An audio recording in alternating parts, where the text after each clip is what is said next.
Hey guys, so I'm here to talk to you about Mawaru Penguindrum. A fucking sleepy cheetah. So this is going to be the first in like 5 or 6 videos on things that have ended this season, because a lot of things are ending and a lot of them I want to talk about, but the first one I'm going to talk about is Mawaru Penguindrum. I finished this earlier today. I don't know what to say. I know this is like a really bad way to review anything, but this anime was just very, very confusing. I'll attempt it anyway. Mawaru Penguindrum is a 24 episode anime produced by Brainspace, who are responsible for some shows like Bakano and Ra Ra Ra and Natsumi Yujinchou. However, this isn't a big deal because the main deal with this show is that it has the same director as Revolutionary Girl Utena?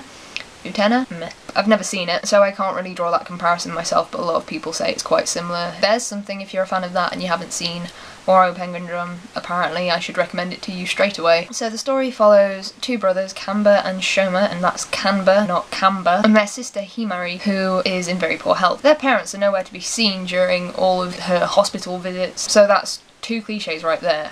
Poor health, no parents. Boom. Anyway, they decide to take her on a day trip to the aquarium to see the penguins, and then she collapses, and the doctors say there's nothing that can be done for her. That's when things start to get a bit weird. I have this problem where I seem to divide the series into halves, with the first half being kind of light-hearted and made a lot more sense, and then the second half, which was very, very serious and made practically no sense. That being said, the basic story is really quite easily understandable. It's just all the other like plot twists and imagery on top of that starts to make it a little less coherent. And I guess if you can grab onto a single thread of logic, it's going to be a lot more enjoyable for you, but that will be about as straightforward as my tangled up Christmas lights, hence why I don't have a Christmas tree yet. I think to fully enjoy this show, you definitely have to be one of those people who's very good at deciphering imagery, because I know a lot of people are very good at that.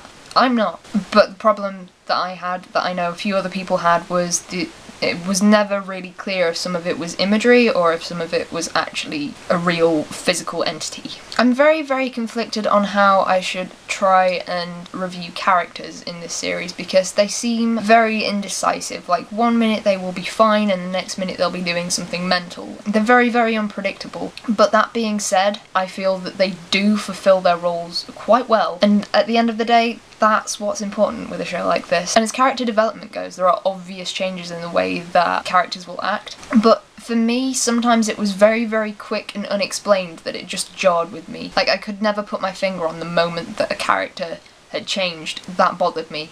And I don't know if that makes a lot of sense, but I could never tell when the development happened. It just seemed very, very, very, very, very fast. The animation was fantastic, although it did take me a couple of episodes to sort of get used to the way the characters were drawn and the general art style of the show. It's very colourful, it's very vibrant, it's very nice, and even in some of the darker moments of the show, it still is kind of fitting, but I can't imagine the show having any other kind of art style or animation because it is what it is. I've just sort of gotten used to that, I guess. And then we have the sound. The OPs were both fantastic and really easy to listen to and enjoy. Though it did take me a few weeks to get used to the second OP, I did enjoy them both. And as for the ED, well, I'm not really going to get into those because there's a fair few, and by a fair few I mean 10. And they're switched around all over the place, but mostly in the second half of the series. They're performed by the fictional group Triple H. I'm going to add a little thing in here that I probably won't add to a lot of other reviews, is whether I thought the series tied off well, because for me, I really like closure when a series ends, especially the longer ones. Like, I want to know it was fine the way it was, and I don't want any more of that story. And this is something to kind of talk about with this series, because I think it ended well,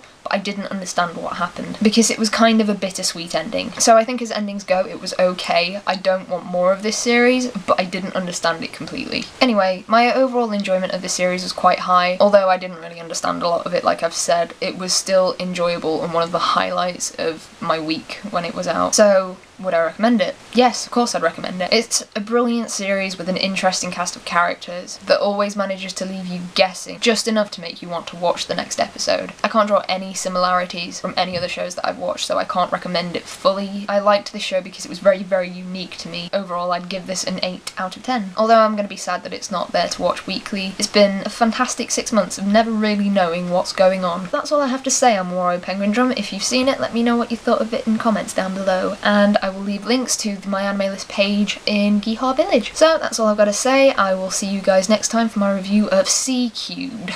Oh yes, that's something I'm doing.